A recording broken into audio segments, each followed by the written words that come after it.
Trap from M. Night Shyamalan. It's a crime thriller about a concert being used to capture a notorious serial killer. In this movie, we follow Cooper, played by Josh Hartnett. He's a loving father who just so happens to have a very dark secret. He takes his daughter Riley to a concert to see her favorite pop singer, but while his daughter is having the time of her life, he finds out that the concert is being used as a trap to capture the serial killer that's allegedly going to be there. Cooper puts two and two together, and realizing that he needs to escape, he goes around the venue trying to create distractions in an attempt to make a break for it. So serial killer thrills mostly take center stage in this movie, but at its core, it seems to be a story about wanting the best for your children. It's about a disturbed father who, despite his blatant fractures, genuinely seems to love his daughter and care about her more than anything. He just wants her to live the best life that she can. This even becomes reinforced in very subtle ways when details about Cooper and his past start to come about.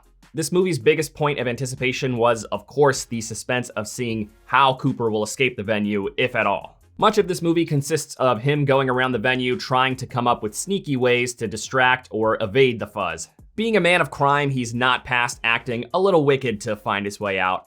I really wish this aspect of the film had been more interesting. Some of the ways that he tries to sneak out were really clever, but when they consistently amount to nothing, it just makes the movie feel really repetitive and barren. As far as characters' decisions and behavior goes, this movie is incredibly far-fetched. For maximum enjoyment, you really gotta go into this with the knowledge that all of these characters were written like morons. There are way too many instances of characters naively looking over Cooper as a potential suspect. Like, everyone in this movie was like this. The suspect is likely a Caucasian male in his 40s.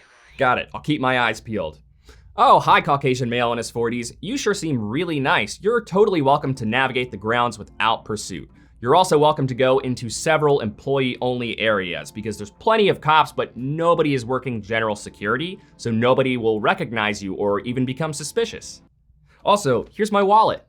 With so many cops in this movie, it genuinely blows my mind that absolutely none of them know what standard protocols are. The police are basically as competent in this movie as they are in Scooby-Doo. They were written with the assumption that the audience doesn't know anything about police protocol or even care. This movie is so absurd because every time Cooper finds himself in a pickle, the solution for him getting out hinges on somebody else being really dumb, or it just amounts to absolutely nothing. At one point, Cooper finds out that there's something on him that might give himself away to the cops if spotted. At this point, I was thinking, ooh, this adds a lot of stress to the situation.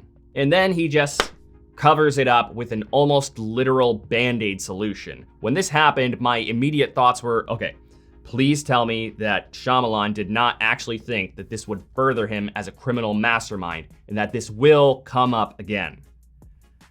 Please.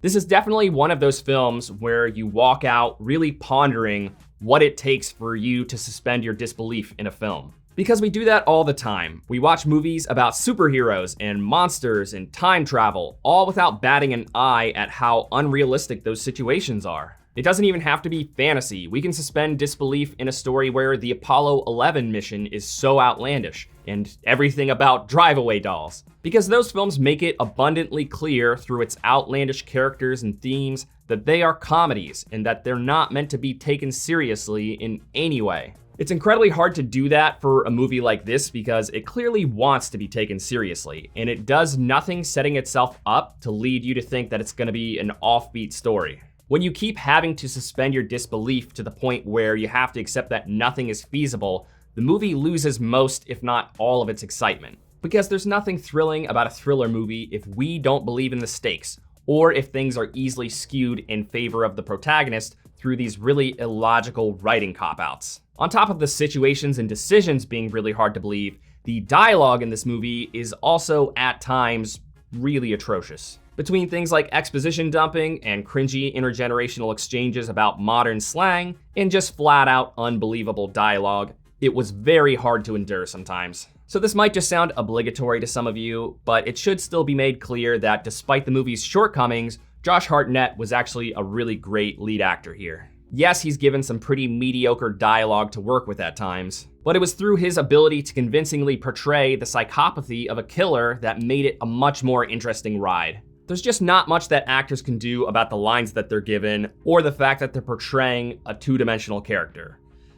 I mean, they could just not take the role at all, but, gotta pay the bills sometimes. There's another big shortcoming, actually. We do eventually get to learn a few things about Cooper, but there just wasn't enough intrigue presented around him prior to make us curious about what makes him the way that he is. In the end, these details do at least give credit to his core characteristic of just wanting to be a good dad, so they weren't for nothing, but they did kind of just feel too little too late because everything leading up to them just felt empty. So unlike M. Night Shyamalan's standard formula of writing stories about the supernatural, he's gone for a more standard earthly story here. I was really thinking that this would be a nice change of pace and that we'd get some better Shyamalan in this territory.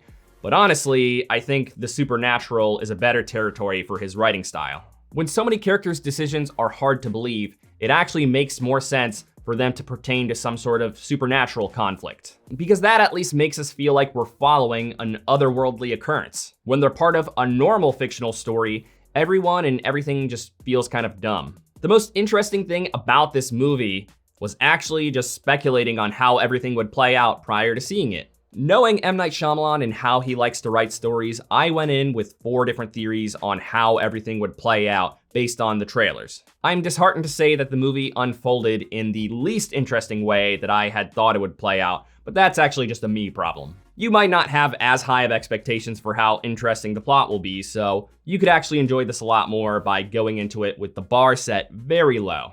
To back off dunking on M. Night Shyamalan for a sec and give him some credit, he does actually have some really good ideas. In an industry where some folks like to say that original ideas are running thin, he does come up with some of the most original premises for films, some of which have interesting schemes around them. The biggest problem is that he keeps wasting these ideas on lazy screenplays, and this movie is no exception. Despite having some thrills, this was a very loose story overall that will lead you to facepalm several times. I'm unveiling the new rating system here just to give you the same old rating of disappointing. I wouldn't recommend this unless you really do consider yourself a big fan of M. Night Shyamalan's work. I just can't recommend this to anyone else, especially if you are a police officer. This will be extremely frustrating to watch. Thank you for watching this review. If it brought you any value at all, please give it a like. It really does help the channel grow. I'll see you next week with my review of Borderlands.